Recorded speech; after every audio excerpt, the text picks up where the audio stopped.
Te damos las gracias, bendito Dios de Israel, porque tú nos has dado la oportunidad, Señor, de abrir los ojos a un nuevo día, estar delante de tu presencia, Señor, como tus hijos, Señor, para conocerte más, Señor, a través de tu palabra.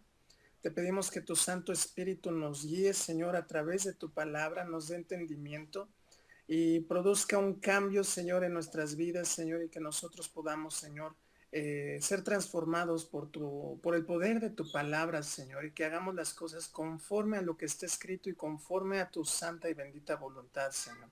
Te doy las gracias por la vida de cada uno de mis hermanos en Cristo, Señor, que están presentes, aquellos que todavía no se han podido conectar. Te pedimos, Señor, que seas tú, Señor, el que nos hables, nos instruyas, nos guíes, nos vayas dando el entendimiento, Padre. Te lo pedimos con todo el corazón en el precioso nombre maravilloso de tu Hijo amado, Cristo Jesús, Señor. No sin antes, Señor, pedirte, Señor, por tu pueblo Israel, Señor. Sabemos que en este día de ayer, Señor, ha habido una escalada, Señor, de lanzamientos de proyectiles, Señor, hacia Israel. Israel también está contestando esos ataques. Sabemos que también, Señor, como dice tu palabra, Señor, se van a producir esos ataques en estos últimos tiempos. Te pedimos, Señor, y oramos por la paz, Señor, de Israel, en el nombre de Jesús, porque también, Señor, de ahí viene nuestra salvación, nuestro amado Señor Jesús. Gracias, bendito Dios, en el nombre precioso y maravilloso de Jesús. Amén. Permítanme un momento, hermanos, por favor.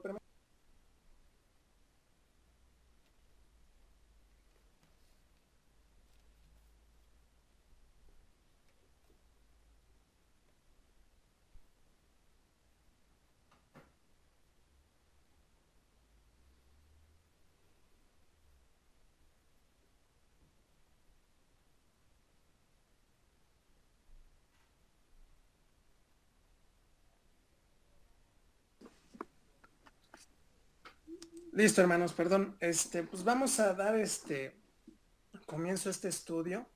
Es muy importante lo que vamos a ver. Es un tema que trae mucha discusión, división, este, hay mucho cuestionamiento a raíz de estos temas en la palabra del Señor. Si se fijan, yo no lo había tomado en este último año, porque realmente es muy controversial y no tanto porque no quisiera tomarlo, pero es necesario que tomemos este estudio, es necesario que tomemos este estudio para que si el Señor nos está hablando y nos ha venido hablando y nos ha venido instruyendo conforme a lo que hemos venido haciendo mal y que todo lo que debemos de hacer es conforme a lo que está escrito en su palabra, no transgiversando, no sacando de contexto, sino que hagamos las cosas conforme a lo que está escrito. Es muy importante que veamos este tema y tiene que ver, el tema es diezmo y ofrendas. Diezmo y ofrendas para que lo anoten. Diezmo y ofrendas. Porque les digo, este tema es muy controversial. Hay muchos que desgraciadamente han tomado el diezmo y aún a veces también las ofrendas para de alguna forma sujetar a la iglesia, llevarla por un camino donde no es el correcto, que a través de diezmo o de ofrendas vas a recibir bendición y a la vez suena como si estuvieras comprando el favor de Dios y el favor de Dios no se compra. Y antes que todo vamos a abrir la palabra del Señor en Segunda de Corintios capítulo 9. Segunda de Corintios capítulo 9. Y vamos a ver el versículo 7. Segunda de Corintios capítulo 9 y vamos a darle lectura al versículo 7. Es un versículo también muy leído y conocido por nosotros como cristianos. Y dice la palabra de Dios así. Dice, cada uno de como propuso en su corazón, no con tristeza ni por necesidad, porque Dios ama al dador alegre. Es lo que nos está hablando la palabra de Dios. Es muy claro. Aquí es muy claro Dios diciendo, cada uno de como propuso su corazón. Tiene que salir de tu corazón, de mi corazón, de ser una ofrenda del corazón. Y todavía dice algo muy certero, dice, no con tristeza, ni por necesidad. O sea, no debemos de ofrendar porque, ay, bueno, voy a ofrendar para ver qué recibo del Señor, o para que Dios me bendiga, o para que Dios me dé lo que tanto le pido. No, así no es la ofrenda, así Dios está hablando que no es la ofrenda. Dice, porque Dios ama al dador alegre. Pero aquí hay algo muy importante, conforme a tu corazón. Dios en estos tiempos está pidiendo que demos conforme a nuestro corazón, no por tristeza ni por necesidad, y pues mucho menos tampoco por obligación. Y voy a entrar a ese terreno de la palabra del diezmo. Vamos, yo les voy a citar unos, ahora sí que valga la redundancia, unas citas de algunos pastores, unos dichos de algunos pastores, que nos hablan acerca del diezmo. Y fíjense lo que ha citado, traigo 5 citas que algunos pastores han mencionado con respecto del diezmo. Dice, uno de ellos dijo, el pecado original de Adán y Eva fue no dar el diezmo. Háganme el favor. Esa es una cita. Otra de las citas que lo dijo una pastora, dice, el que no diezma no entra al reino de los cielos. ¿En dónde dice eso la palabra de Dios, no? Lo tendrían que demostrar con un versículo bíblico, con la palabra de Dios, y eso nunca está. Otra, fíjense, esta que les voy a leer, y pongan mucha atención, dice, estamos siendo probados, porque si tú diezmas y le cumples a Dios con esa parte, tú realmente crees que Él es real. Pero si tú no diezmas, ¿qué tú le puedes demostrar a Dios que es real? Dice, tú puedes estar mucho tiempo en la intimidad, orándole al Señor, creyéndole, diciéndole, clamándole, sirviéndole. Pero si no diezmas, no le estás demostrando ante el mundo entero que Él es real. O sea, tú tienes que ir por el mundo diciéndole a la gente, es que yo diezmo y por eso Dios es real. O sea, ven cómo toman el juego de palabras para hacer que la congregación de exigirles algo sobre un diezmo, que ciertamente el diezmo está en las escrituras, sí está en las escrituras, pero ahorita vamos a ir viendo conforme a las escrituras si realmente tenemos que dar en estos tiempos el diezmo. Dice, otra de las citas es, si no diezmas, no eres salvo. Entonces vale más el dar el diezmo que realmente arrepentirte de corazón y tener a Cristo en tu corazón. Pero fíjense hasta dónde llegan esas citas de estos pastores o pastoras que dicen semejante barbaridad. Si no diezmas, no eres salvo. Entonces la salvación se compra. Qué triste, ¿no? Otra de las citas es, abre una cuenta celestial, porque Dios tiene una cuenta en un libro donde va anotando lo que vas depositando en esa cuenta celestial. Qué triste es ver que tengan que recurrir a cierto juego de palabras para que la gente les dé el diezmo. Pero vamos a ver con las escrituras si realmente el diezmo en la actualidad es para la iglesia. Y vamos a empezar con una cita bíblica en Génesis capítulo 14. Génesis capítulo 14. Y vamos a ver los versículos del 17 al 24. porque muchos ocupan esta cita bíblica y vamos a leer las citas bíblicas que muchas veces se ocupan para el diezmo, ¿no? Que la más citada por todos los pastores y muchos predicadores que están a favor del diezmo y piden el diezmo es la de Malaquías, ¿no? La de si el hombre robará a Dios, ¿no?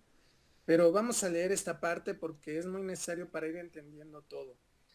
Vamos a empezar con el versículo 17. Dice, cuando volvía de la derrota de Kedor, Laomer, y de los reyes que con él estaban, salió el rey de Sodoma a recibirlo al valle de Sabe, que es el valle del rey, refiriéndose a Abraham. Entonces Melquisedec, rey de Salem y sacerdote del Dios Altísimo, sacó pan y vino, y le bendijo diciendo, bendito sea Abraham del Dios Altísimo, creador de los cielos y de la tierra.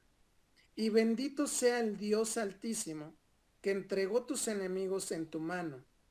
Ahí quiero que pongan mucha atención también, hermanos. Y le dio a Abraham los diezmos de todo. Entonces el rey de Sodoma dijo a Abraham, dame las personas y toma para ti los bienes.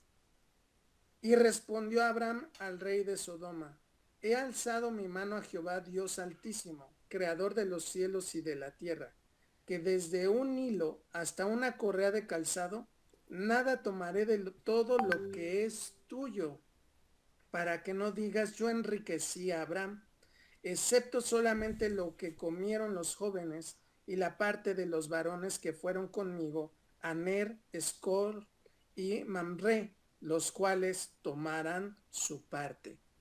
Fíjense, aquí Abraham tiene un encuentro con un sumo sacerdote que era Melquisedec.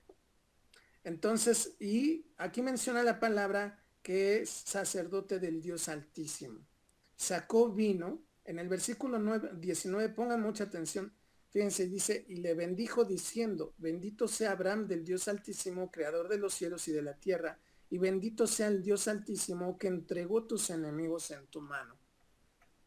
¿Qué sucedió primero aquí en esta parte, hermanos? El sacerdote Melquisedec bendijo primero a Abraham. Y Abraham, después de la bendición que recibe del sacerdote Melquisedec, le da los diezmos de todo. ¿Qué diezmos dio? Él había ido a una guerra, Abraham, para tratar de liberar a Lot, porque lo habían tomado preso. Entonces fue a liberar a Lot junto con otros y recuperaron todos los bienes de este rey de Sodoma. Entonces, fíjense, él da los diezmos de algo que no era suyo. ¿Están de acuerdo? Abraham dice, dio los diezmos de todo lo que había recuperado. Y lo que recuperó, no, nada era de Abraham, sino del rey de Sodoma. Y le dio los diezmos. Y aparte, todavía le dice el rey de Sodoma, dijo Abraham, dame las personas y toma para ti los bienes. Está diciendo, quédate con los bienes. Pero Abraham responde, yo levanté una promesa al Señor y dije que no iba a tomar nada de lo que era tuyo, solamente me voy a llevar lo que me pertenecen, mis personas, mis gentes y lo que le pertenecen a ellos. Punto. Nada más, se acabó. Pero aquí vamos a poner atención a algo. Muchas veces, ¿qué te dicen esos pastores o esos apóstoles o esos profetas? Que si tú no diezmas, no recibirás bendición. ¿No? Muchas veces dicen eso. Aquí fue lo contrario. Aquí primero sacerdote Melquisedec bendice a Abraham. No tuvo que dar primero a Abraham el diezmo para ser bendecido, sino primero recibe la bendición y luego Abraham da los diezmos de todo. Ahora, aquí todavía no había la ley de Moisés, todavía no había la palabra de Dios. Lo que Abraham estaba dando era algo que le nació. No era una ley del diezmo como la vamos a ver más adelante. Ciertamente no estaba dentro de la ley. O sea, Abraham diezmó sin necesidad de haber ley. Pero aquí si nosotros leemos, cuando dice, y entonces Moisés, Abraham le dio los diezmos de todo, es como si nosotros dijéramos, ah, bueno, te voy a dar la séptima parte de lo que tengo. ¿Sí me entienden? O sea, no fue tanto por una obligación o por un pacto que había hecho Abraham con el sacerdote Melquisedec antes, ¿me entienden? Para que dijera, ah, le voy a dar esto si lo recupero. No. Abraham había hecho una promesa, porque no había hecho un pacto, había hecho una promesa con el Señor de que si recuperaba todo, se lo iba a devolver todo al quien le pertenecía, ¿no? Entonces podemos ver esa parte porque muchas veces sacan esta cita y dice, es que Abraham cumplió y le dio los diezmos al Señor y por eso tú lo tienes que dar, antes de que hubiera la ley. Después de esto ya se hace la ley del diezmo. Pero antes que todo, les pido por favor que vayamos a Hebreos, al libro de Hebreos, capítulo 7, y ahí vamos a entender ya un poquito más esta parte de Abraham y de Melquisedec. Hebreos capítulo 7 y vamos a leer del versículo del 1 al 28 y se los voy a ir explicando un poquito. De repente me voy a ir deteniendo. Entonces, pero quiero que pongan mucha atención porque incluso el título ahí nos menciona el sacerdocio de Melquisedec. Y dice así, porque este Melquisedec, rey de Salem, sacerdote del Dios Altísimo, que salió a recibir a Abraham, que volvía de la derrota de los reyes, y le bendijo, a quien asimismo dio a Abraham los diezmos de todo, cuyo nombre significa primeramente rey de justicia y también rey de Salem, esto es, rey de paz, sin padre, sin madre, sin genealogía que ni tiene principio de días ni fin de vida, sino hecho semejante al Dios, al Hijo de Dios, permanece sacerdote para siempre. Considerad pues cuán grande era este, a quien aún Abraham el patriarca dio diezmos del botín. Fíjense, diezmos del botín, algo que no era de Abraham. Ciertamente, los que de entre los hijos de Leví reciben el sacerdocio, tienen mandamiento de tomar del pueblo los diezmos según la ley. Aquí sí ya está hablando de que deben de tomar los diezmos según la ley, es decir, de sus hermanos, aunque estos también hayan salido de los lomos de Abraham. ¿Quién era este sacerdote Melquisedec? Nada más y nada menos que Jesucristo. Era el Señor Jesús. Ese sacerdote que salió a recibir a Abraham era Jesús. Pero fíjense aquí algo muy interesante, vamos a seguir leyendo. Pero aquel cuya genealogía no es contada de entre ellos, tomó de Abraham los diezmos y bendijo al que tenía las promesas. Y sin discusión alguna, el menor es bendecido por el mayor.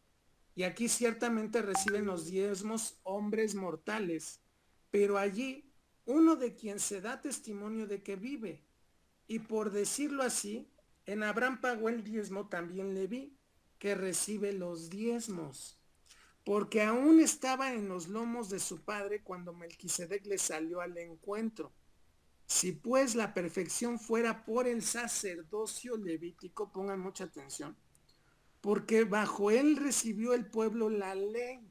O sea, el pueblo de Israel recibió la ley en la tribu de Leví.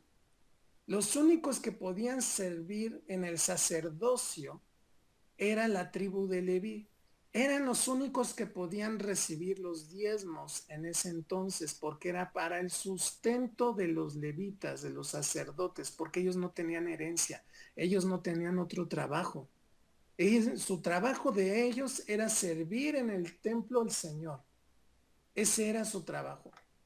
Por lo tanto, no tenían cómo tener una tierra, cómo tener recursos. Por eso es que se daban los diezmos para el sustento de los levitas. Por eso dice que a través de sus hermanos les daban y los sustentaban. ¿Quiénes eran los hermanos de Leví? Las otras 11 tribus del pueblo de Israel. Entonces, de esa forma, se sostenían. Dice, ¿qué necesidad habría aún de que se levantase otro sacerdote según el orden de Melquisedec y que no fuese llamado según el orden de Aarón? porque cambiando el sacerdocio, necesario es que haya también cambio de ley. ¿Quién es el sumo sacerdote? El último sumo sacerdote es Jesucristo, nada más y nada menos que Jesucristo. Cuando hay un cambio de sacerdocio, tiene que haber un cambio de ley. Por eso es que nosotros ya no vivimos bajo la ley de Moisés, la cual fue abrogada por el sacrificio del Señor Jesucristo. La que no vino a abolir, pues fue la ley de los 10 mandamientos, porque esa la dio Dios mismo. Dios dio los 10 mandamientos. Esos no se pueden abrogar. Incluso el Señor Jesucristo los confirma en el Nuevo Testamento y dice, los mandamientos se resumen en dos. Amarás al Señor tu Dios con todo tu corazón, con toda tu alma, con toda tu mente, por sobre todas las cosas. Y amarás a tu prójimo como a ti mismo. En estos dos mandamientos se cumple toda la ley. Es lo que dijo el Señor Jesús. Entonces, Él es el último sacerdote porque Él es sacerdote para siempre, dice la palabra. Él es un sacerdote eterno. Y dice que a través de él iba a venir un cambio de ley. Entonces ya nosotros no vivimos bajo la ley, ahora vivimos bajo la gracia del Señor. Y fíjense lo que dice, y aquel de quien se dice esto es de otra tribu, de la cual nadie sirvió al altar, porque el Señor Jesucristo no vino de la tribu de Leví, vino de la tribu de Judá, por eso se le conoce como el león de la tribu de Judá. Entonces, y se suponía en ese entonces que no podía servir nadie de otra tribu, sino que nada más de la tribu de Leví. Vamos a seguir más adelante. Dice, porque manifiesto es que nuestro Señor vino de la tribu de Judá, de la cual nada habló Moisés tocante al sacerdocio. Pero eso no quiere decir que Jesucristo no pueda ser sacerdote. Él tomó el lugar de sumo sacerdote. Y esto es aún más manifiesto. Si a semejanza de Melquisedec se levanta un sacerdote distinto, no constituido conforme a la ley del mandamiento acerca de la descendencia, sino según el poder de una vida indestructible, pues se da testimonio de él. Tú eres sacerdote para siempre según el orden de Melquisedec, refiriéndose a Jesús. Queda pues, fíjense, pongan mucha atención, hermano, abrogado el mandamiento anterior a causa de su debilidad e ineficiencia, pues nada perfeccionó la ley, y de la introducción de una mejor esperanza por la cual nos acercamos a Dios. La ley no perfeccionó nada. Por ello es que tuvo que venir el Señor Jesucristo para hacer el camino, la verdad y la vida que nos llevará al Padre, porque nadie podía seguir los 613 preceptos que había en la ley mosaica. Eran 613 preceptos, hermanos. Si nosotros no podemos con 10, pues mucho menos ahora con 613. Y vaya que eran bastantes, aunque ahorita también no quiere decir que no sea difícil seguir los 10 mandamientos. Es muy difícil. Y fíjense lo que dice la palabra. Y esto no fue hecho sin juramento, porque los otros ciertamente sin juramento fueron hechos sacerdotes, pero este con el juramento del que le dijo, juró el Señor y no se arrepentirá. Tú eres sacerdote para siempre, según el orden de Melquisedec. Por tanto, Jesús es hecho fiador de un mejor pacto. Y los otros sacerdotes llegaron a ser muchos, debido a que por la muerte no podían continuar. Pero por eso es que Jesús es sacerdote para siempre, porque Él vive y vive por los siglos de los siglos. Mas este, por cuanto permanece para siempre, tiene un sacerdocio inmutable, por lo cual puede también salvar perpetuamente a los que por Él se acercan a Dios. Antes las personas, a través de la ley mosaica, es como encontraban una salvación, y por el sacrificio del Cordero Pascual eran perdonados sus pecados, y si obedecían a la ley mosaica, pues tenían salvación, porque caminaban en rectitud conforme a lo que estaba escrito.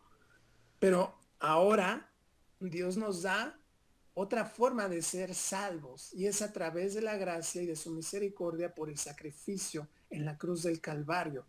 Y dice la palabra de Dios, porque tal sumo sacerdote nos convenía, santo, inocente, sin mancha, apartado de los pecadores y hecho más sublime que los cielos, que no tiene necesidad cada día, como aquellos sumos sacerdotes, de ofrecer primero sacrificios por sus propios pecados y luego por los del pueblo, porque esto lo hizo una vez para siempre, ofreciéndose a sí mismo, porque la ley constituye sumos sacerdotes a débiles hombres, pero la palabra del juramento posterior a la ley, al Hijo, hecho perfecto para siempre. ¿Qué está diciendo aquí, hermanos, la palabra de Dios? Que mediante el sacrificio que hizo Jesús, siendo él sumo sacerdote que permanece para siempre, la ley anterior quedó abrogada, la ley mosaica. No se vaya a malentender que la ley de los 10 mandamientos, no. La ley mosaica, la ley de los 613 preceptos que el pueblo de Israel tenía que obedecer. Y vamos a seguir viendo qué es lo que muchas veces los pastores y las pastoras y los apóstoles y los profetas muchas veces ocupan este versículo bíblico de Malaquías capítulo 3. Vamos a Malaquías capítulo 3, hermanos. Malaquías capítulo 3 y vamos a ver los versículos del 8 al 10. Porque este es su arma de esos pastores, de esos líderes que la verdad muchas veces están buscando la economía, un interés ya económico, y que podríamos preguntarnos, ¿dónde está su confianza en Dios? ¿Dónde está esa confianza y esa dependencia de Dios? Algo que nos ha venido enseñando en esta pandemia. El depender de Dios, el confiar en Él, en que el sustento llegará a través de Él y que Él sabe, como dice la palabra, y conoce nuestras necesidades. Antes de que nosotros se las pidamos, Él conoce nuestras necesidades y Él se encargará de proveer nuestras necesidades. Dice la palabra de Dios, es Malaquías capítulo 3, versículos del 8 al 10. Dice, ¿robará el hombre a Dios? Pues vosotros me habéis robado y dijisteis, ¿en qué te hemos robado? En vuestros diezmos y ofrendas. Malditos sois con maldición, porque vosotros, la nación toda, me habéis robado. Traed todos los diezmos al alfolí, y haya alimento en mi casa. Y probadme ahora en esto, dice Jehová de los ejércitos, si no os abriré las ventanas de los cielos, y derramaré sobre vosotros bendición hasta que sobreabunde. Y no muchas veces toman este versículo para decir, si tú no das el diezmo, eres un ladrón porque le estás robando a Dios y Dios no abrirá las ventanas de los cielos. Y muchas veces ocupan solamente estos versículos bíblicos. Pero ¿por qué no se van a los otros versículos bíblicos donde habla la palabra de Dios del diezmo? Y para ello, por ejemplo, vamos a ir a Deuteronomio 14, hermanos. Deuteronomio capítulo 14 y vamos a leer de los versículos 22 al 29. Y ahí vamos a ver si realmente, aún hasta como lo piden, es correcto. Fíjense, la palabra, incluso ahí en el título dice la ley del diezmo. Ya cuando el diezmo pasó a ser una ley dentro de esa ley mosaica. Fíjense, indefectiblemente diezmarás todo el producto del grano que rindiere tu campo. ¿Cada cuándo dice, hermanos, ahí? Cada año. ¿Ya se dieron cuenta? ¿Cada cuándo tenían que dar el diezmo? ¿Cada 8 días? ¿Cada domingo? ¿O cada vez que una persona va a la congregación? No. Aquí dice cada año. Versículo 23. Y comerás delante de Jehová tu Dios en el lugar que él escogiere para poner allí su nombre. El diezmo de tu grano, de tu vino y de tu aceite, y las primicias de tus manadas y de tus ganados, para que aprendas a temer a Jehová tu Dios todos los días. Y si el camino fuere tan largo que no puedes llevarlo, por estar lejos de ti el lugar que Jehová tu Dios hubiera escogido para poner en él su nombre, cuando Jehová tu Dios te bendijere, entonces lo venderás y guardarás el dinero en tu mano y vendrás al lugar que Jehová tu Dios escogiere. ¿Cuándo se pedía dinero? Cuando tú, o esa persona, perdón, más bien, esa persona vivía muy lejos de donde tenía que ir a llevar su diezmo. Porque el diezmo no era dinero, hermanos. El diezmo era de tu cosecha, de tu aceite, de tu vino. Incluso aquí dice de las primicias de tu ganado. ¿Cuáles eran las primicias? Pues los becerritos o las vaquitas que iban haciendo, las tenías que apartar y llevarlas cada año para entregarlas para el sustento. Vamos a ver más adelante para qué era ese diezmo. Y dice la palabra, dice, entonces lo venderás y guardarás el dinero. Si tú estabas muy lejos, para que tú no cargaras con todo ello hasta donde tenías que llevarlo, ahí sí se permitía que lo vendieran y lo que se vendiera, ese dinero, sí ya lo tendrían que llevar para el sustento de la tribu de Leví, para los levitas. Entonces dice, entonces lo venderás y guardarás el dinero en tu mano y vendrás al lugar que Jehová tu Dios escogiere. Y darás el dinero por todo lo que deseas, por vacas, por ovejas, por vino, por sidra, o por cualquier cosa que tú deseares, y comerás allí delante de Jehová tu Dios, y te alegrarás tú y tu familia. Para esto era el diezmo, versículo 27. Y no desampararás al levita que habitar en tus poblaciones, porque no tiene parte ni heredad contigo. Ya ven, ellos no tenían que heredar. La tribu de Leví no tenían tierras, no tenían nada, hermanos, porque ellos trabajaban solamente, exclusivamente para Dios. Por eso es que Dios, a través de las otras 11 tribus, les tenía que dar el sustento y los mantenían, se puede decir así, digámoslo así. Los mantenían porque era orden del Señor. Era la orden de Jehová de los ejércitos. Dice, y no desampararás al levita que habitara en tus poblaciones, porque no tiene parte ni heredad contigo. Al fin de cada 3 años sacarás todo el diezmo de tus productos de aquel año y lo guardarás en tus ciudades. Ahora había otro diezmo que era cada 3 años, hermanos. Uno cada año y uno cada 3 años. Pero vemos que eso no se da en las congregaciones.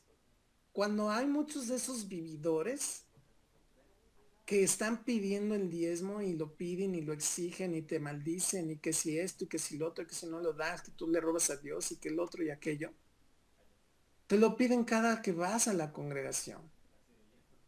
Y te insisten mucho con esa situación de lo del diezmo. Y dice, y vendrá el levita que no tiene parte ni heredad contigo. No nada más era para el levita, hermanos, el diezmo. Y el extranjero, el huérfano y la viuda que hubieren en tus poblaciones. Y comerán y serán saciados para que Jehová tu Dios te bendiga en toda obra que tus manos hicieren. Fíjense, aquí vemos que Dios iba a bendecir a aquel que diezmara. Pero ¿para qué era el diezmo, hermanos? Para el sustento, pues obviamente del tabernáculo o del templo, porque obviamente había que hacerle pues reparaciones o darle su mantenimiento al templo y se tenía que sustentar aquel que servía al templo, que eran los levitas. Aquel que se... Ahora en la actualidad pareciera lo mismo, hermanos, porque realmente hay congregaciones, hay siervos del Señor que se entregan de lleno al Evangelio. Y vamos a ver más adelante que pues obviamente tienen que vivir del Evangelio, dice la palabra.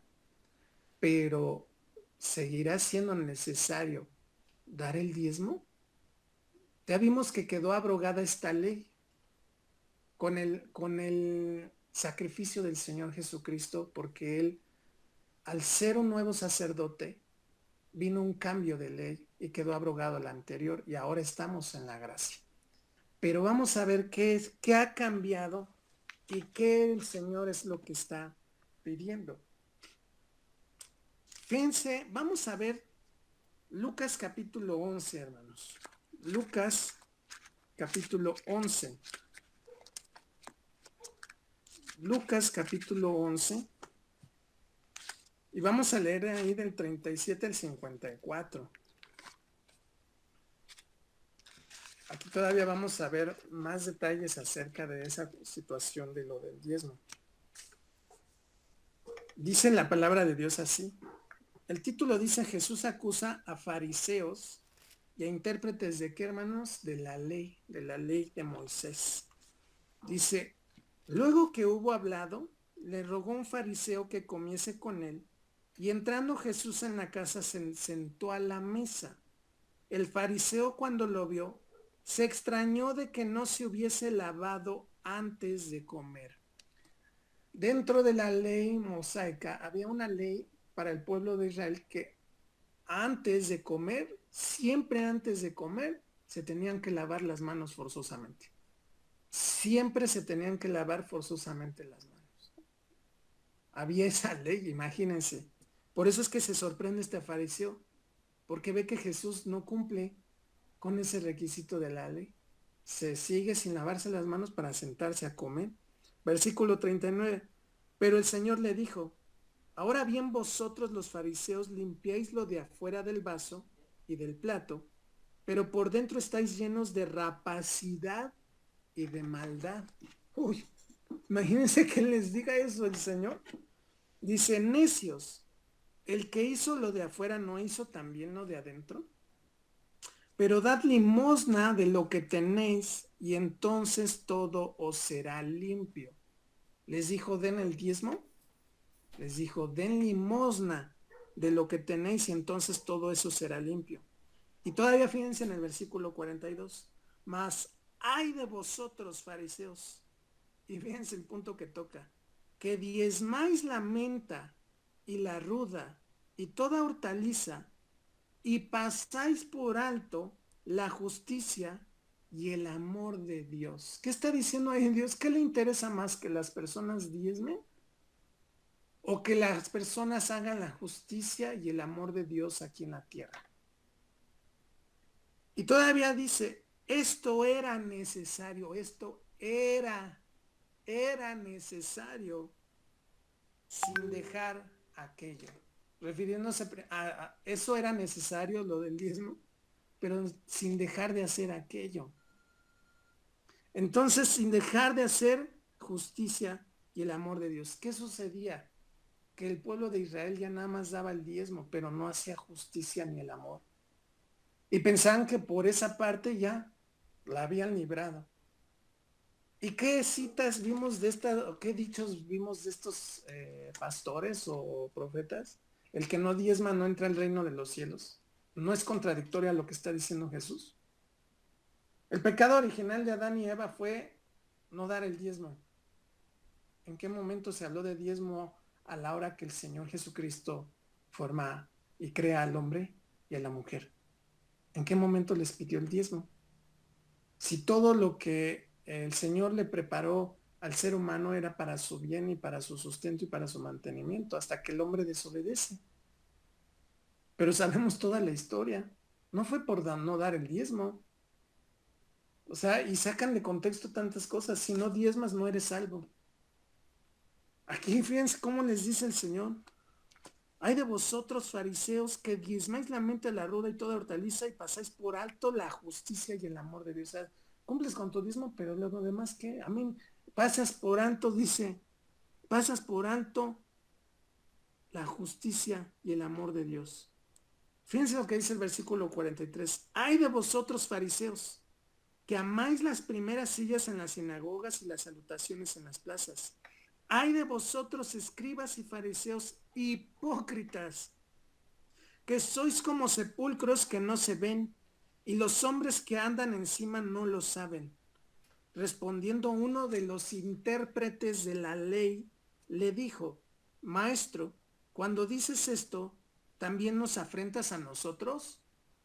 Y él dijo: ay de vosotros también, intérpretes de la ley, porque cargáis a los hombres con cargas que no pueden llevar, pero vosotros ni aun con un dedo las tocáis. Ay de vosotros que edificáis los sepulcros de los profetas, a quienes mataron vuestros padres. Fíjense ahí lo que les está echando en cara el Señor. Porque el Señor envió a los profetas para que el pueblo de Israel se arrepintiera, pero nunca escucharon y nunca quisieron escuchar a un Jeremías, un Isaías, sino que al contrario los mataron por no escuchar al profeta que hablaba de parte de Dios, a esos verdaderos profetas que sí eran profetas, no como los de ahora. Y todavía les dice, ustedes arreglan ahí sus tumbas y todo eso cuando sus propios padres los mataron. Y nada más lo hacen para aparentar ante la gente. Y dice, de modo que sois testigos y consentidores de los hechos de vuestros padres, porque a la verdad ellos los mataron, y vosotros edificáis sus sepulcros. Por eso la sabiduría de Dios también dijo, les enviaré profetas y apóstoles, y de ellos a unos matarán y a otros perseguirán. Y se cumplió. Persiguieron a los profetas y los mataron. Persiguieron a los verdaderos apóstoles, a los que sí eran apóstoles de Cristo, y también los mataron. Y dice, para que se demande de esta generación la sangre de todos los profetas que se ha derramado desde la sangre de Abel hasta la sangre de Zacarías, que murió entre el altar y el templo. Si os digo que será demandada de esta generación, hay de vosotros intérpretes de la ley, porque habéis quitado la llave de la ciencia. Vosotros mismos no entrasteis, y a los que entraban se los impedisteis. Diciéndoles él estas cosas, los escribas y los fariseos comenzaron a estrecharle en gran manera y a provocarle a que hablase de muchas cosas, acechándole y procurando cazar alguna palabra de su boca para acusarle. Fíjense, el Señor los reprendió a los fariseos, a los escribas, a los intérpretes de la ley, por su hipocresía, porque bien se los dijo, sepulcros blanqueados son ustedes. ¿Y qué querían? ¿Aceptaron la reprensión? No. Dice que le buscaban provocarle para que el Señor se equivocara en algo y poderle acusar, o para que en cierto aspecto dijeran, él ha blasfemado, como lo quisieron ya cuando se le permitió a esa generación llevarlo a la cruz del Calvario, porque lo acusaron de blasfemia y tantas cosas. Empezaron a provocarlo, no aceptaron. Y es lo que sucede hoy en día. Cuando uno les habla de lo que es el diezmo, no lo quieren aceptar. No lo quieren aceptar y acusan a uno de que uno está comploteando en contra de la obra de Dios. No, para nada. Sabemos que la iglesia, la congregación es necesario que tengamos los recursos para poder llevar a cabo la obra de Dios.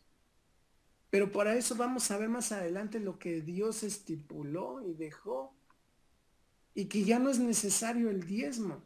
Y no por eso es que estemos comploteando en contra de la obra de Dios, no. O porque muchos dicen, es que los que no diezman son bien codos, es porque son bien codos. No, es porque estamos estudiando las escrituras y estamos viendo que ya no es necesario el diezmo. Y que si nosotros seguimos estudiando, nos vamos a dar cuenta de lo que el Señor pide. Y para esto les pido que vayamos a Filipenses capítulo 3. Porque es necesario que sepamos esto de Filipenses capítulo 3, versículos del 5 al 7.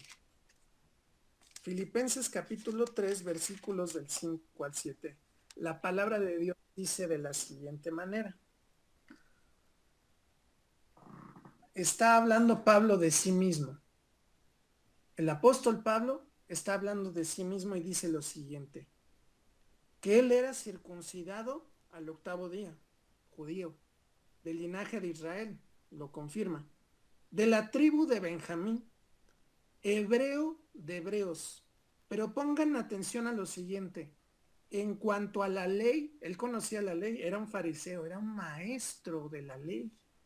Pablo conocía la ley y la seguía al pie de la letra. Y dice, en cuanto a celo, dice perseguidor de la iglesia. Las estimadas, y en cuanto a la justicia, que es en la ley irreprensible. Pablo era un fariseo, conocedor de la ley de Moisés. Es más, él decía, de la escuela de Gamaliel. Su maestro fue un gran hombre respetado dentro del concilio de los judíos, de los fariseos. Pablo era un excelente estudiante, conocedor de la ley al pie de la letra. ¿Por qué tengo que citar estos versículos? Porque cuando Pablo, uno de los apóstoles más utilizados por el Señor para escribir gran parte del Nuevo Testamento, en ninguna carta, en ninguna de esas interpretaciones que recibe de parte del Espíritu Santo para escribir gran parte del Nuevo Testamento, no da una enseñanza del diezmo. ¿Sería casualidad? ¿Se le olvidó a Pablo cuando él es un conocedor de la ley? Y veamos qué en sí enseñó Pablo y qué si Dios le pide a la iglesia. Y esto lo vamos a ver en 2 Corintios capítulo 8. Y vamos a ver la enseñanza que da Pablo a la iglesia por medio del Espíritu Santo y la instrucción a la iglesia para que es lo que sí debe de llevar a cabo. Y es lo que nosotros sí debemos de ser responsables, cumplidos y en cierto aspecto, no tanto por obligación, sino que por lo que Dios ha hecho en nuestras vidas, tenemos que ser generosos. Y es algo que habla Pablo en el capítulo 8 de 2 Corintios. Vamos a leer todo el capítulo 8 y todo el capítulo 9, hermanos. Tiene que quedar bien claro esto. ¿Para qué? Para que no haya dudas, para que no haya de que es que si no diezmo, es que a mí me enseñaron que si no diezmo, me voy a ir al infierno o no voy a ser salvo, va a venir maldición en vez de bendición y me voy a enfermar, porque también hasta les dicen, si no diezmas te vas a enfermar, si no diezmas esto, si no diezmas lo otro, y no es así. Fíjense lo que el Espíritu Santo nos habla a través del apóstol Pablo. Asimismo, hermanos, os hacemos saber la gracia de Dios que se ha dado a las iglesias de Macedonia, que en grande prueba de tribulación, la abundancia de su gozo y su profunda pobreza abundaron en riqueza de su generosidad. Aquí Pablo le está hablando a la iglesia de Corinto, de los corintios, porque las iglesias de Macedonia pasaron por grandes pruebas de tribulación, a tal grado que estaban en una profunda pobreza. Pero la iglesia de los corintios fue generosa, hermanos. Fue generosa en sus ofrendas. ¿Para qué? Para ayudar a los hermanos de Macedonia y que no les faltara nada. Por eso dice, y su profunda pobreza abundaron en riquezas de su generosidad. Diciéndole Pablo a los corintios, a su generosidad, a sus riquezas de su generosidad, los macedonios, nuestros hermanos, gracias a Dios, Dios suplió a través de ustedes. Dice, pues doy testimonio de que con agrado han dado conforme a sus fuerzas y aún más allá de sus fuerzas. Fíjense, dieron más todavía, más allá. Pero ¿cómo empezamos este estudio bíblico? Da como propuso tu corazón. No por tristeza ni por necesidad, porque Dios ama al dador alegre. El diezmo mayoría lo da por obligación. Y en el Antiguo Testamento era obligatorio, era una ley. No era de que si querías o no, tenías que darlo. Mas el Señor cambió todo eso. Por ese hermoso versículo bíblico dice, da como propuso tu corazón, no por tristeza ni por necesidad, porque Dios ama al dador alegre. Dice, versículo 4, pidiéndonos con muchos ruegos que les concediésemos el privilegio de participar en este servicio para los santos. Fíjense, ellos estaban pidiendo ayudar a los hermanos de Macedonia. Y dice, y no como lo esperábamos, sino que asimismo se dieron primeramente al Señor y luego a nosotros por la voluntad de Dios. De manera que exhortamos a Tito para que tal como comenzó antes, asimismo acabe también entre vosotros esta obra de gracia. Dice, por tanto, como en todo abundáis, en fe, en palabra, en ciencia, en toda solicitud y en vuestro amor para con nosotros, abundad, también en esta gracia. ¿A qué se refiere? A ofrendar. No hablo como quien manda, sino para poner a prueba, por medio de la diligencia de otros, también la sinceridad del amor vuestro. Porque ya conocéis la gracia de nuestro Señor Jesucristo, que por amor a vosotros se hizo pobre, siendo rico, para que vosotros con su pobreza fueseis enriquecidos. Y en esto doy mi consejo, porque esto os conviene a vosotros, que comenzasteis antes, no solo a hacerlo, sino también a quererlo desde el año pasado.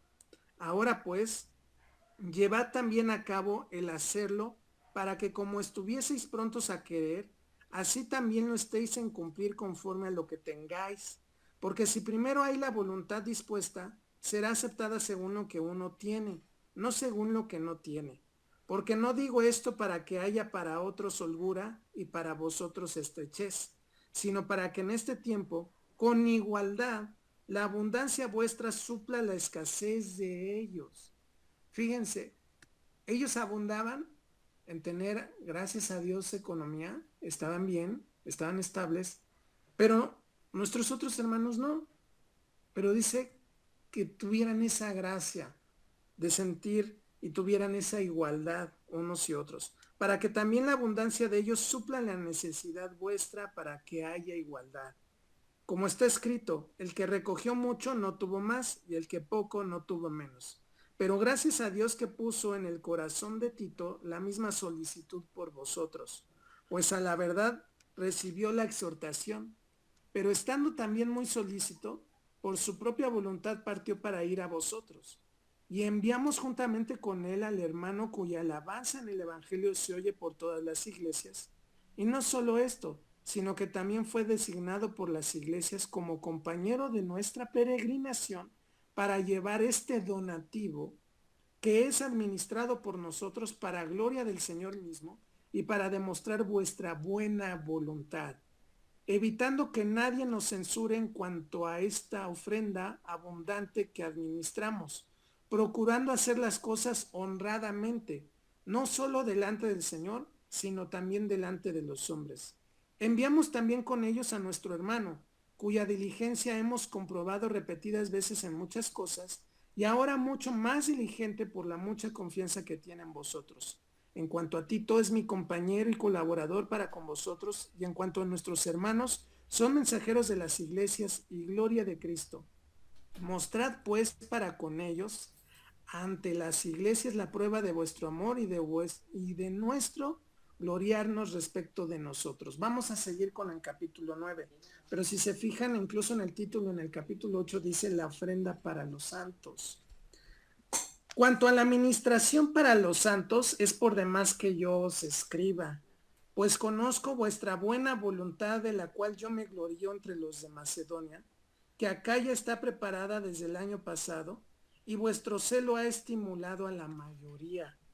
Pero he enviado a los hermanos para que nuestro gloriarnos de vosotros no sea vano en esta parte, para que, como lo he dicho, estéis preparados. O sea, fíjense, Pablo le instaba a la iglesia a que sea abundante en el ofrendar, en la generosidad, y que estuvieran preparados. No que a la mera hora, a ver, vamos a recoger una ofrenda. No, vamos a ir viendo más adelante cómo Pablo da la instrucción de que debemos de disponer cada semana, según conforme hayamos prosperado, para apartarlo para una ofrenda para el Señor y para lo que se necesite dentro del pueblo y de la congregación. Dice, no sea que si vinieren conmigo algunos macedonios y os hallaren desprevenidos, nos avergoncemos nosotros, por no decir vosotros de esta nuestra confianza. Por tanto, tuve por necesario exhortar a los hermanos que fuesen primero a vosotros y preparasen primero vuestra generosidad, antes prometida, para que esté lista como de generosidad y no como de exigencia nuestra. O sea, está diciendo que nazca de su corazón. Como bien lo dice más adelante, fíjense, pero esto digo, el que siembra escasamente también segará escasamente, y el que siembra generosamente, generosamente también segará. Cada uno dé como propuso en su corazón, no con tristeza ni por necesidad, porque Dios ama al dador alegre. Y poderoso es Dios para hacer que abunde en vosotros toda gracia, a fin de que, teniendo siempre en todas las cosas todo lo suficiente, abundéis para toda buena obra. Como está escrito, repartió, dio a los pobres, su justicia permanece para siempre. Y el que da semilla al que siembra y pan al que come, proveerá y multiplicará vuestra sementera y aumentará los frutos de vuestra justicia, para que estéis enriquecidos en todo, para toda liberalidad, la cual produce por medio de nosotros acción de gracias a Dios, porque la administración de este servicio no solamente suple lo que a los santos falta, sino que también abunda en muchas acciones de gracias a Dios. Pues por la experiencia de esta administración, glorifican a Dios por la obediencia que profesáis al Evangelio de Cristo y por la liberalidad de vuestra contribución para ellos y para todos. Asimismo, en la oración de ellos por vosotros, a quienes aman a causa de la superabundante gracia de Dios en vosotros. Gracias a Dios por su don inefable. Fíjense cómo aquí Pablo les pide a la iglesia que sea generosa, que lleve ese don de gracia de las ofrendas para apoyar a otros hermanos, y a través de ellos se va a dar gloria a Dios, y también para otras acciones para que sea dada la gloria a Dios, hermanos. Nosotros lo que sí debemos de estar haciendo es ofrendar para cubrir las necesidades, muchas veces dentro de los, primero es dentro de los de la congregación, de los que están pasando por ciertas situaciones difíciles económicamente hablando, y que no les falte nada, porque también la iglesia está obligada a sustentar a las viudas que de verdad lo son, como dice la palabra de Dios. Y si hay huérfanos también. Entonces, ahora ya no es a través del diezmo, ahora es sobre las ofrendas, como la iglesia y la congregación se van a sustentar. Pero ahora por eso pide Pablo que sean abundantes, que seamos generosos en la ofrenda. Por eso ya no hay un diezmo. Y es más, hasta todavía tenemos un poquito más de responsabilidad, porque ahora ya no estamos sujetos al diezmo. Ahora ya es que nosotros seamos generosos en nuestra ofrenda. ¿Y esto qué quiere decir? Habrá veces que no, hablando en porcentajes, a lo mejor Dios te va a poner que des más del diezmo, ¿sí me entiendes? Hablando de porcentajes, ¿eh? No tanto de que sí se va a dar el diezmo, no, sino que hablando que a veces Dios va a poner en tu corazón que tienes que poner, o tienes que ofrendar, o tienes que participar en esa ayuda hacia alguien más con una ofrenda, pero a lo mejor hasta pudiera ser más que el diezmo, ¿sí me entienden? Entonces, ahora vamos a ver otra cita, hermanos, para que todavía quede un poco más claro. ¿Para qué ahora es la ofrenda, hermanos? La ofrenda es primeramente obviamente para la congregación, para los que estén en necesidad, que pudiera haber viudas, huérfanos o hermanos que estén pasando por una situación económica muy difícil, que no sea de siempre, ¿verdad? Porque luego desgraciadamente se acostumbran a que uno les esté dando y no, a lo mejor no busquen un trabajo o alguna situación de cómo salir adelante. También no podemos hacerlo, ¿no? Donde sí estamos obligados es con la viuda, y tiene que cumplir ciertos requisitos la viuda, tiene que ser mayor de 60 años y realmente no tener prácticamente a nadie que la sustente, porque dice que si tiene familia, que primero esos familiares aprenden a sustentar a su familia.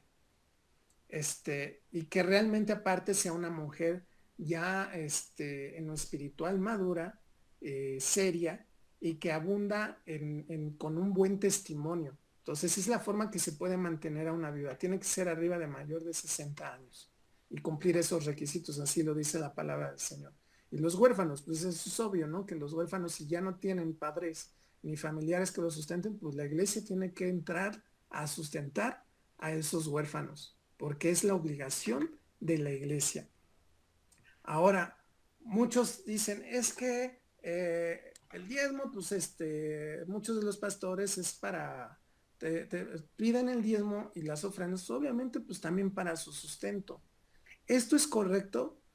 Lo del diezmo no, ya vimos que no, pero también el pastor debe de ser sustentado por los congregantes, sí.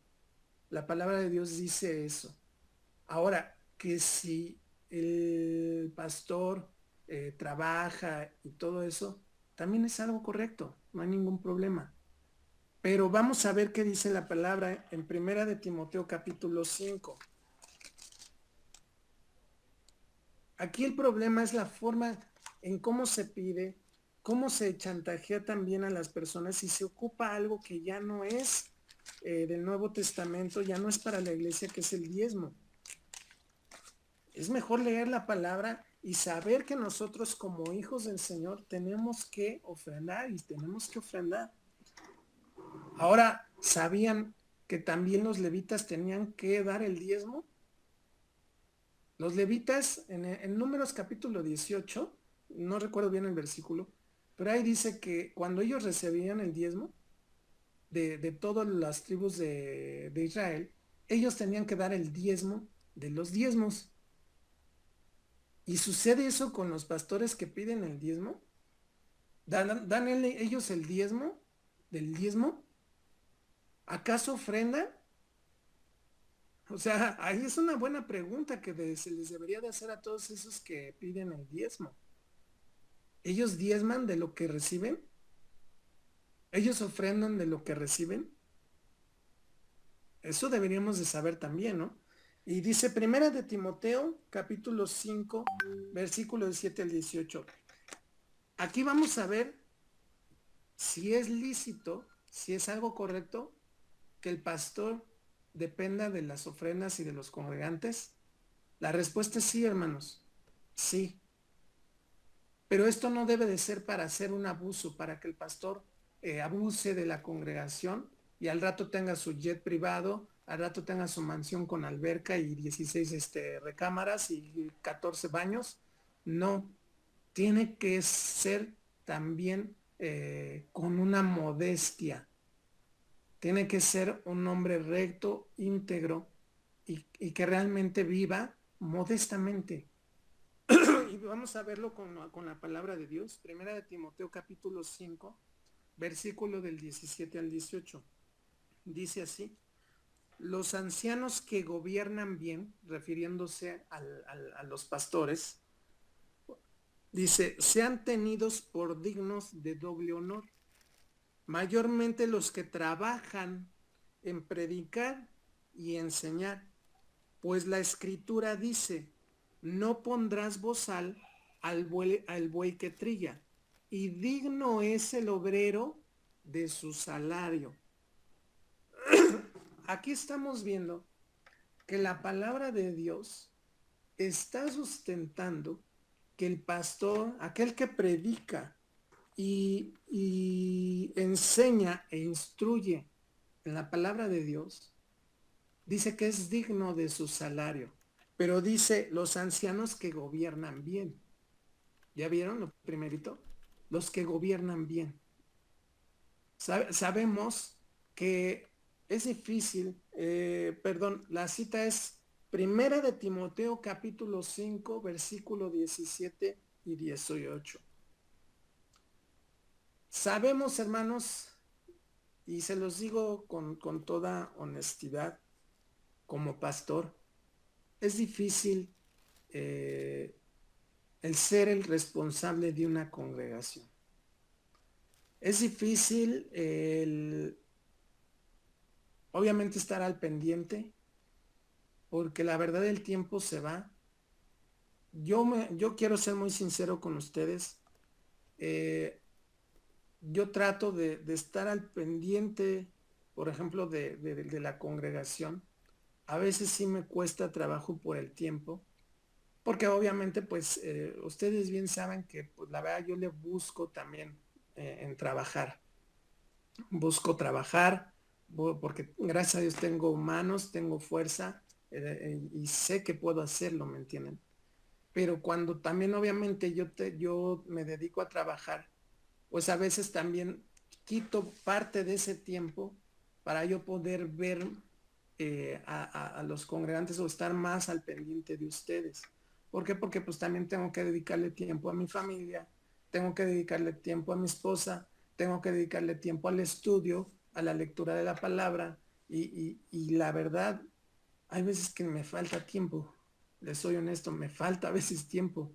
Hay veces que estoy chino, le he hablado a tal, no, mañana le hablo y se me va otra vez el tiempo porque les digo, el realizar un estudio lleva tiempo, lleva a estar leyendo, lleva a estar estudiando, lleva a estar pidiendo a Dios la dirección, lleva muchas cosas, estar meditando, porque es leer, meditar, escribir, buscar, eh, tantas cosas que a veces nos hace falta tiempo. Cuando tú ya estás dedicado al 100% a la obra y porque ya dependes de una, digámoslo así, primeramente dependemos que depender de Dios. Y es algo que fíjense, nos está enseñando Dios en estos tiempos. E incluso a muchos pastores. Porque muchas veces decimos, es que, bueno, o están acostumbrados a depender de la congregación, ¿están de acuerdo? Y es algo que ya vimos que bíblicamente es correcto. ¿Por qué?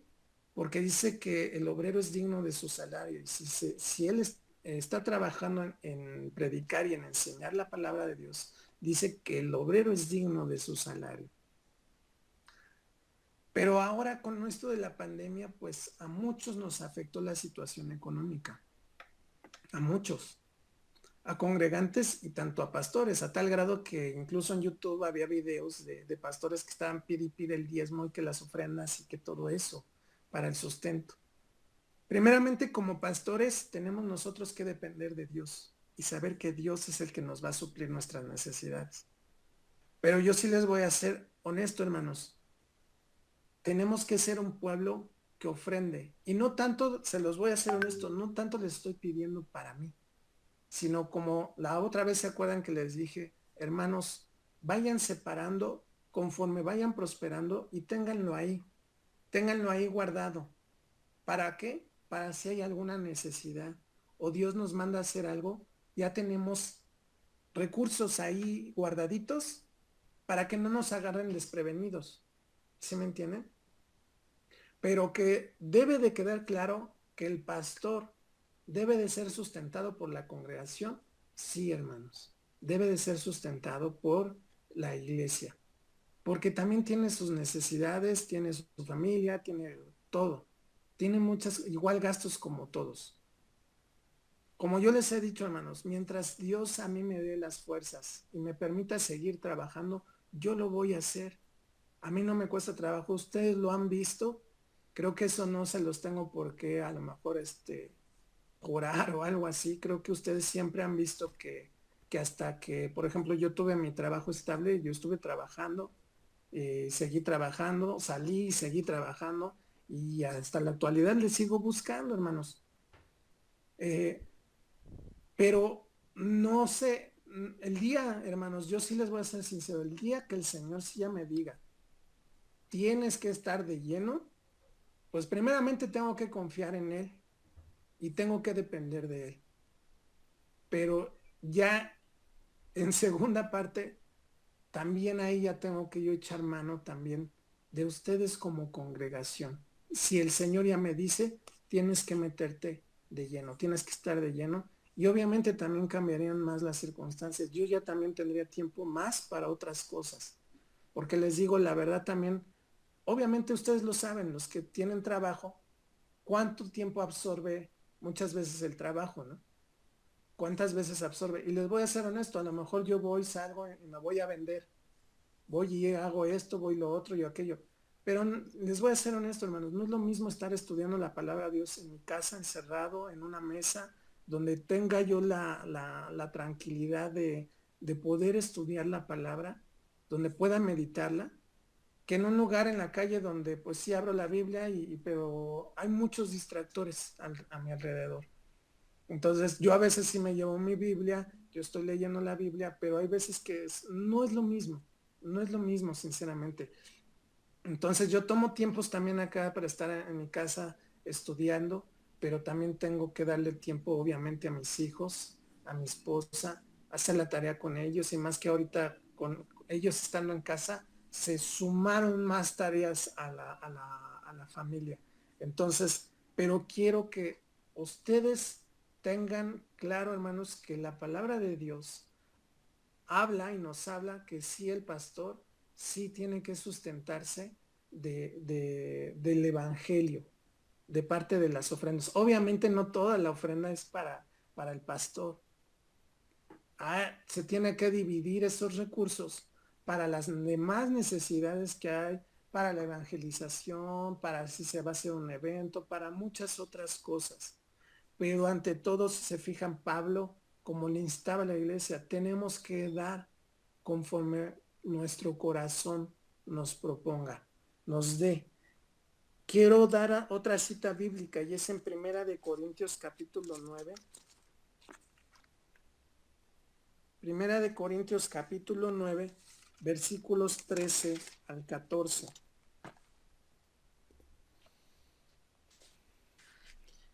Esto también lo habla el apóstol Pablo y dice, ¿no sabéis que los que trabajan en las cosas sagradas comen del templo y que los que sirven del altar participan? Porque también en la actualidad, dentro del cristianismo se está diciendo, no, pues es que el pastor que trabaje, y sí, sí podemos trabajar, yo en eso no estoy en contra, hermanos, o sea, yo sé que uno puede trabajar, pero hay otros que dicen, no, es que el pastor no tiene que recibir o no se tiene que sustentar de la ofrenda. No, mentira. Aquí la palabra de Dios nos dice que sí. El pastor, si está de lleno, si está trabajando al 100% en la obra del Señor, tiene que sustentarse por medio de la ofrenda. Obvio, como ya dijimos, no se va a comprar un avión, ni un Rolls Royce, ni una residencia, ni todo eso. Tiene que ser modestamente, modestamente para que se le cubran sus necesidades. Y dice la palabra de Dios en el versículo 14, así también ordenó, ¿quién dice, hermanos, ahí? El Señor. Así también ordenó el Señor a los que anuncian el Evangelio que vivan del Evangelio. ¿Quién lo ordenó, hermanos? ¿Pablo, Pedro, Juan, Santiago? El Señor directamente lo ordenó. Ordenó el Señor que los que predican el Evangelio vivan del Evangelio. Pablo era un hombre que trabajaba, hermanos. Él trabajaba. Pero aquí hay una diferencia que debemos de ver con Pablo. Pablo era soltero. Pablo no tuvo esposa ni tuvo hijos, porque de hecho él tenía el don de abstinencia. Y no era lo mismo el trabajar para él y mantenerse él, que a lo mejor también él tuviera una familia. Por eso él también habló de esto, diciendo, como lo ordenó el Señor, el que viva, el que hable del Evangelio y se dedica a lo del Evangelio, viva del Evangelio. Pero todo debe de ser modestamente, sin abusar y sin ser un ladrón. Y vemos que hay muchos pastores que lo hacen por eso, hermanos. Lo hacen por eso. Y es que tienes que diezmar y esto. ¿Por qué? Porque también no tienen la confianza en el Señor. Que no saben aprender y depender de Dios. Por eso es que vimos que en la pandemia muchos estaban mandando videos en YouTube y que y da el diezmo y mándanos tu diezmo y mándanos tu ofrenda. Pues ¿cómo vamos a hacer eso? ¿Cómo podemos hacer eso cuando vemos que la situación está siendo difícil para todos, hermanos? Ahí también debería de haber sensatez y algo que nos ha venido enseñando es Dios es depender de Él. Pero que sí sepan y tengan en claro, hermanos, que el pastor o los pastores, porque a veces en congregaciones hay uno, dos o tres pastores, dependiendo el tamaño de la congregación, pues es lógico que la iglesia tiene que sustentarlos. si están 100% dedicados a la obra, tienen que sustentarlos. ¿A través de qué? De las ofrendas. Si digamos hay una congregación que es de 150, 200 personas y entra pues muchísimo, digamos, en ofrendas, pues es una parte nada más para el pastor y todo lo demás es para todas. Si hay viudas, si hay huérfanos, si hay situaciones de necesidad en otros hermanos que están pasando por algo difícil, también para eso es la ofrenda. No nada más para el sustento, para que todo sea para el pastor. Ahora, el que también el pastor sea sustentado por la congregación, también no los hace ser encajosos en el aspecto de estarle, digamos, ¿cómo se le puede decir, hermanos? Ay, es que como pues al fin vive de mi ofrenda, pues que haga lo que yo quiero, prácticamente como si fuera su empleado, digámosle así, hermano.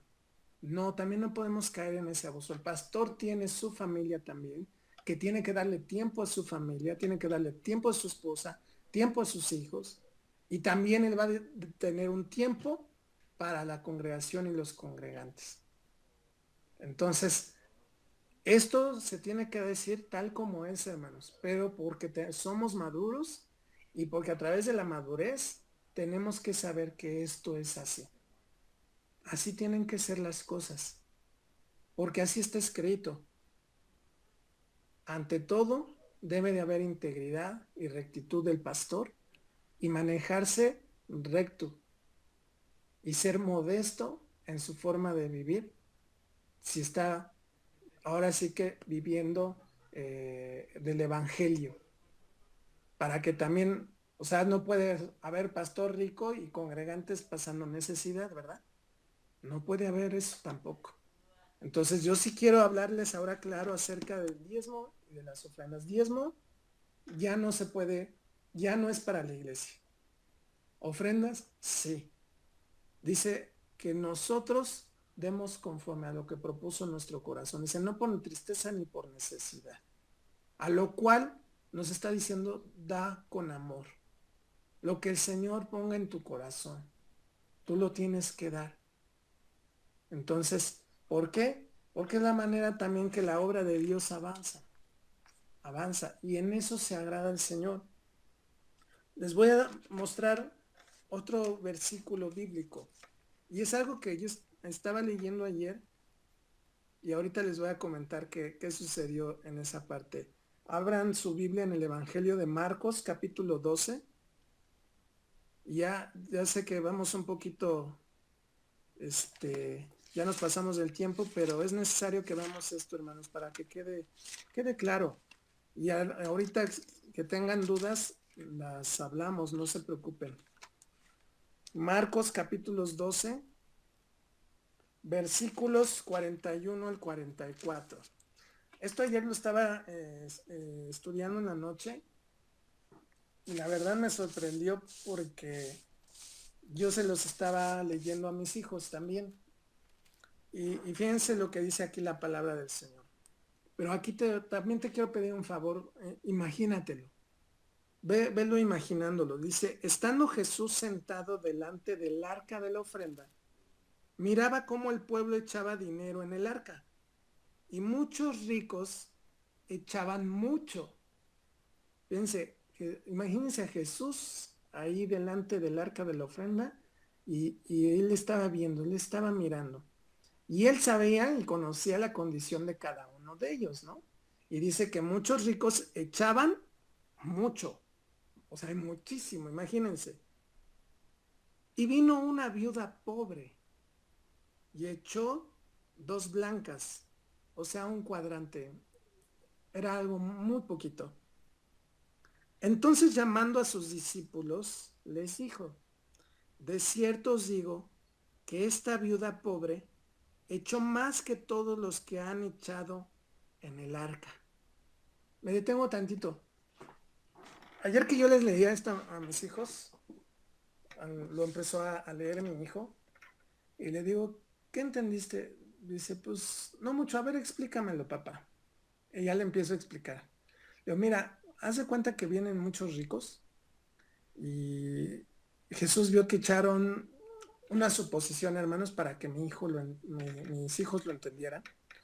Pero haz de cuenta que los ricos echaron 100,000 pesos y echaban 100,000 pesos.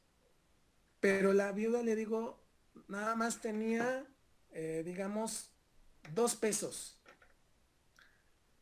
Y era todo lo que tenía, hijo. Eran todo lo que tenía la viuda. 2 pesos. Y, y ya no tenía más. Ella ya no tenía dinero en su casa, ya no tenía nada. Y ella echó esos 2 pesos que tenía. Y fíjense lo que dice el versículo 44. Porque todos han echado de lo que les sobra. Pero esta, de su pobreza, echó todo lo que tenía, todo su sustento. Fíjense, los ricos, como le decían a mis hijos, apartaron, bueno, ya tengo para mi gas, ya tengo para mi comida, ya tengo para mi luz, ya tengo para mi teléfono, para que me entendieran mis hijos, ¿no? Me sobró esto. Eso se lo echo ahí a la ofrenda. ¿Sí me entienden?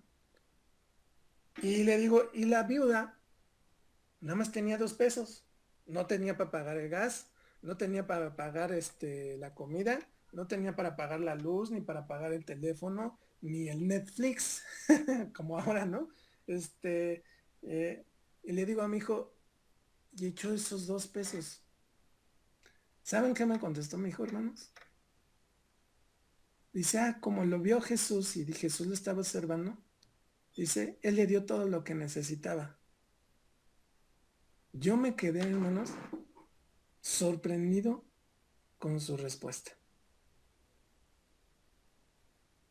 Mi hijo inmediatamente dijo, Jesús le va a dar todo lo que necesita. Y la verdad nosotros somos bien, muchas veces somos como esos ricos. Porque muchas veces digo, o decimos, esto es para esto es para el otro, esto es para aquello. Bueno, pues he hecho esto para la ofrenda, ¿no? Muchas veces hemos sido así, seamos honestos, ¿no? Muchas veces lo hemos pensado. ¿Por qué? Porque pensamos primero en nuestra necesidad, ¿no? Y es algo normal. Pero aquí me sorprendió la verdad mucho la respuesta de mi hijo. Porque él sin dudarlo dijo, pues Jesús le va a dar todo. Y seamos honestos, ¿quién estaba observando a la viuda? Jesús. Jesús sabía que era pobre. Jesús sabía que era todo lo que tenía, todo su sustento. Ahí bien que lo dice la palabra. ¿Ustedes creen que Jesús dejó que esa viuda pobre no comiera ese día? Claro que no. Claro que no iba a dejar de hacer eso.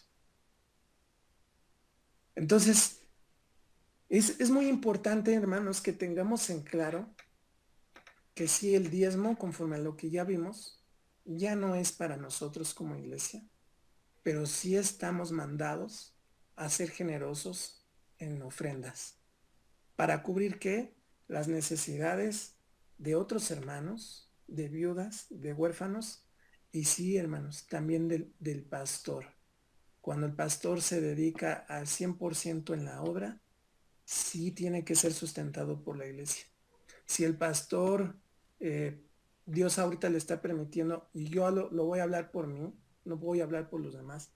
Si ahorita el Señor a mí me permite trabajar y poder tener el sustento, pero el día que el Señor me diga, tienes que dedicarte de lleno a la congregación, ahí sí voy a tener que ser sustentado por ofrendas. No todas las ofrendas van a ir para el pastor, porque tenemos que cubrir todas las demás necesidades que hay, porque así está ordenado en la palabra de Dios, hermanos. Entonces se los quiero hablar, como dicen, ser derechos, ser honestos y más que nada que lo estamos viendo conforme a lo que dice la palabra de Dios.